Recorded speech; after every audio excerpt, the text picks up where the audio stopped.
സർക്കാർ തോറ്റെടുത്ത സേവാഭാരതിയുടെ വിജയം. കൂട്ടിക്കൽ ഉരുൾപൊട്ടലിലെ ഇരകൾക്കായി സേവാഭാരതി നിർമ്മിച്ച 8 വീടുകൾ ഇന്ന് കൈമാറും.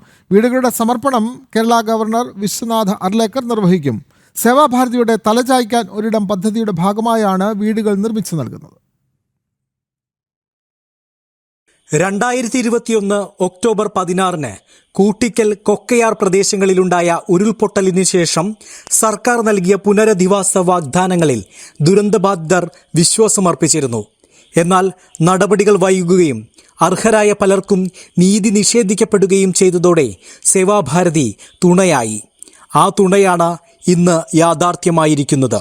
ഏറ്റെടുത്തവരിൽ ഭൂരഹിതരായ 8 കുടുംബങ്ങൾക്ക് ഭൂമി വാങ്ങി നിർമ്മിച്ച വീടുകൾ ഇന്ന് കേരള ഗവർണർ സമർപ്പിക്കും. സർക്കാരിന്റെ ഭാഗത്തുനിന്ന് അതായിരുന്നു ഏറ്റവും സങ്കടകരം. കാര്യം സർക്കാരിന്റെ ഭാഗത്തുനിന്ന് വളരെയധികം പ്രവർത്തനങ്ങൾ ചെയ്യാമായിരുന്നിട്ടും അവരുടെ സത്യത്തിൽ ആ ഒരു സമയത്ത് അവർ കുറേ വാഗ്ദാനങ്ങൾ നൽകിയെങ്കിലും മുന്നോട്ട് വന്നില്ല. വീട് നിർമ്മിച്ച് നൽകാനായാലും പൊളിഞ്ഞ വീടുകൾ പുതുക്കി പണിയാനായാലും ബാക്കി അവർക്ക് വേണ്ട പുനരധിവാസത്തിനായാലും ആദ്യത്തെ കുറച്ച് ദിവസങ്ങളിൽ അവരുണ്ടായിരുന്നെങ്കിലും പിന്നീട് സർക്കാരിന്റെ ഭാഗത്തുനിന്ന് ഭയങ്കര മന്ദീഭവിച്ച പ്രവർത്തനമായിരുന്നു.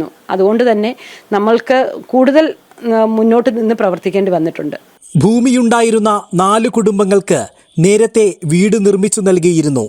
കൂട്ടിക്കൽ പഞ്ചായത്തിലെ കൊടുങ്ങയിൽ 50 സെന്റ് സ്ഥലത്താണ് പൂർണ്ണ സൗകര്യങ്ങളോടെ വീടുകൾ നിർമ്മിച്ചു നൽകിയിരിക്കുന്നത്. വസ്തുവിന്റെ പൂർണ്ണാവകാശവും ദുരന്തബാധിതർക്ക് തന്നെയാണ്. സംപൂജ്യ ഗരുഡധ്വജാനന്ദ തീർത്ഥപാദ സ്വാമികളുടെ സാന്നിധ്യത്തിൽ നടക്കുന്ന ചടങ്ങിൽ രാഷ്ട്രീയ സ്വയംസേവക സംഘം ദക്ഷിണ കേരള പ്രാന്തപ്രചാരക് എസ് സുദർശൻ സേവാ സന്ദേശം നൽകും. കോട്ടയം ജില്ലാ പഞ്ചായത്ത് മെമ്പർ അഡ്വക്കേറ്റ് ഷോൺ ജോർജ്, സേവാഭാരതി സംസ്ഥാന അധ്യക്ഷൻ ഡോക്ടർ രഞ്ജിത്ത് വിജയഹരി എന്നിവർ പങ്കെടുക്കും.